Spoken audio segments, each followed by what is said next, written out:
हे everyone, welcome today. So जिस तालिबान को अभी तक सारे कंट्रीज़ एक उग्रवादी संगठन मानते आ रहे थे, उसे रसिया ने रिकॉग्नाइज कर लिया है, जो कि अफगानिस्तान में गवर्नमेंट चला रही है। So let us understand the whole story. So Russia becomes the first country to recognise Afghanistan Taliban government. First country है जो कि तालिबान की सरकार को मान्यता दे दिया है, उसको मान लिया है। और ये इसका प्रोसेस जो है, इसमें कुछ नई बात नहीं है। ये सभी देश जो है अंदाज़ा लगा रहे थे बहुत पहले से ही। In the month of April Russia के एक टॉप कोर्ट ने तालिबान को, जो कि एक उग्रवादी संगठन की लिस्ट में डाल के रखा हुआ था रसिया ने, उससे उस लिस्ट से बाहर कर दिया था। तो तभी से अंदाज़ा लगाया जा रहा था कि रसिया जो है वो तालिबान को जो है वो मान्यता देने वाला है, उसको रिकॉग्नाइज जो है वो करने वाला है। सो और ये स्टोरी हम लोग समझेंगे कि रसिया और अफ़गानिस्तान का क्या रिलेशन है। दोनों देश का डिस्टेंस आप देख सकते हो। जब यूएसएसआर हुआ करता था तो ये कजाकिस्तान एंड तुर्कमेनिस्तान, ये सारे जो थे, इनका जो बाउंड्रीज जो है, इंटरनेशनल बाउंड्री जो, ये एक साथ लगता था। ये यूएसएसआर का ही पार्ट हुआ करता था, जो कि 1991 में जो है वो बिल्कुल बिखर गया था। रसिया बहुत सारे पार्ट्स में टूट गया था। सो लेट अस अंडरस्टैंड कि कहानी क्या है। अफ़गानिस्तान का जो स्ट्रेटेजिक लोकेशन है वो बहुत ही इंपॉर्टेंट रहा है शुरू से। अगर हम लोग पहले से अगर लोग देखेंगे तो ब्रिटेन इसको कंट्रोल करने की कोशिश करता है। देन ये काफ़ी दिन तक ऐसे ही रहता है। उसके बाद फिर इसको यूएसएसआर 1979 से 89 तक इसको कंट्रोल करने की कोशिश करता है, और तब से ये काफ़ी न्यूज़ में रहता है और काफ़ी जो है ये जगह जो है इंपॉर्टेंस रखता है। इंपॉर्टेंस रखने का कारण है यहाँ बहुत सारा मिनरल्स है। एट द सेम टाइम इसका जो लोकेशन है, अगर इस लोकेशन पे किसी भी कंट्री का अगर कंट्रोल रहता है, इधर यूएसए या किसी भी कंट्री का, तो वो बहुत सारे देशों पे नज़र रख सकता है, बहुत सारा मिनरल्स पे कंट्रोल कर सकता है, अपना आर्मी बेसिस और एयरफोर्स के बेसिस यहाँ पे बना सकता है। तो इस स्ट्रेटेजिक लोकेशन को सारे कंट्रीज़ जो है कोशिश करते रहे गेन करने के लिए, और इस गेन के चक्कर में वो बहुत सारा नुकसान भी कराते रहे। यूएसएसआर तकरीबन 10 साल वहाँ पे रहा और उसने बहुत कुछ खोया।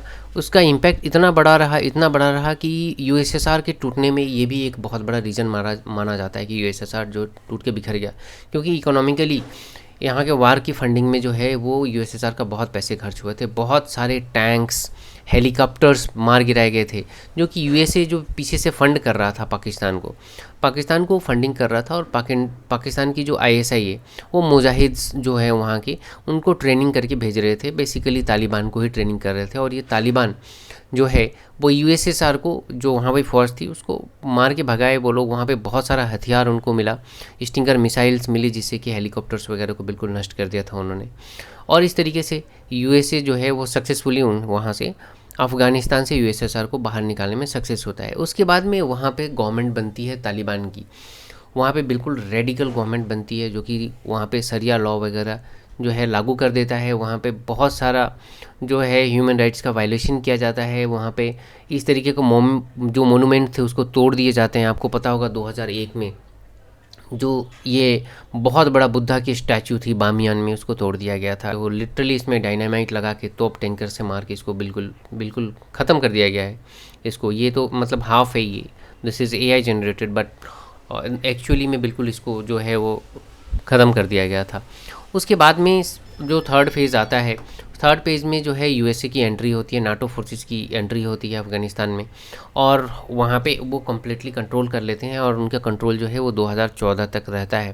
फेज़ फोर्थ में आप देखोगे कि यूएस जो है अपने कंट्रोल को थोड़ा सा न्यूट्रलाइज़ करता है और वहाँ पे एक डेमोक्रेसी की स्थापना करता है। वहाँ पे एक पपेट गवर्नमेंट बैठाता है, और वहाँ पे जो सेना है उनकी एक सेना बनाता है, सेना को ट्रेनिंग वगैरह सब कुछ कराता है। बट अल्टीमेटली जब यूएस को अपना वहाँ पे प्रॉफिट नहीं दिखता है, तो 2021 में वो वहाँ से एग्जिट कर जाता है विदाउट एनी रेजिस्टेंस। और यूएस जो वहाँ पे विदाउट रेजिस्टेंस एग्जिट करे, उसके एग्जिट से पहले ही वहाँ पे जो है तालिबान टेक ओवर कर लेता है पूरे कंट्री पे।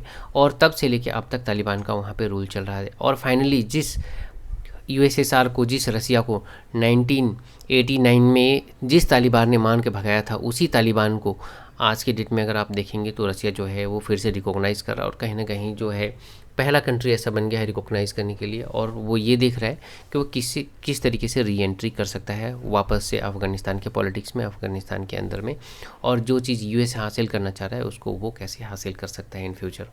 इंडिया का टेक अगर हम लोग देखें इस पूरे मामले में, तो इंडिया अभी तक न्यूट्रल है। ह्यूमैनिटेरियन एड्स अगर हम लोग देखें तो बहुत सारे food grains, approximately 40,000 metric tons food grains, medicines, ये सब कुछ यहाँ पे रिसेंटली दिए गए हैं। और इन बिटवीन अगर आप देखोगे तो मतलब जिस समय यहाँ पे एक यूएस की जो गवर्नमेंट थी उस समय वहाँ पे कार्यरत थी, उस समय इंडिया ने बहुत सारे वहाँ पे डैम्स बनाए, स्कूल बनाए, और वहाँ पे हॉस्पिटल्स बनाए जो कि आज भी वहाँ पे हैं और जो है लोगों की सर्विस में हैं वहाँ पे, और लोगों की बहुत जो है वो हेल्प कर रही हैं। अगर इंडिया का टेक देखें तो इंडिया की जो विक्रम मिस्त्री जो कि इंडिया के फॉरेन सेक्रेटरी है, वो अफ़गानिस्तान के फॉरेन मिनिस्टर से यूएई में मीटिंग किया था उन्होंने रिसेंटली। और इंडिया इस तरीके से सपोर्ट कर रहा है इनडायरेक्टली, बट अभी तक इंडिया ने अभी तक कोई भी रिकॉग्निशन अभी नहीं दिया अफ़गानिस्तान को। एंड जो मेरी अंडरस्टैंडिंग है कि अभी भी इंडिया थोड़ा समय लेगा उन्हें रिकॉग्नाइज़ करने के लिए, और जो सपोर्ट्स रहेंगे, ह्यूमैनिटेरियन एड्स रहेंगे, वो इंडिया की तरफ से जारी रहेगा। आपका क्या इसमें टेक है, आप प्लीज़ कमेंट करें। And this is the end of this video. I will keep on updating you on latest updates. So thank you very much for watching this video.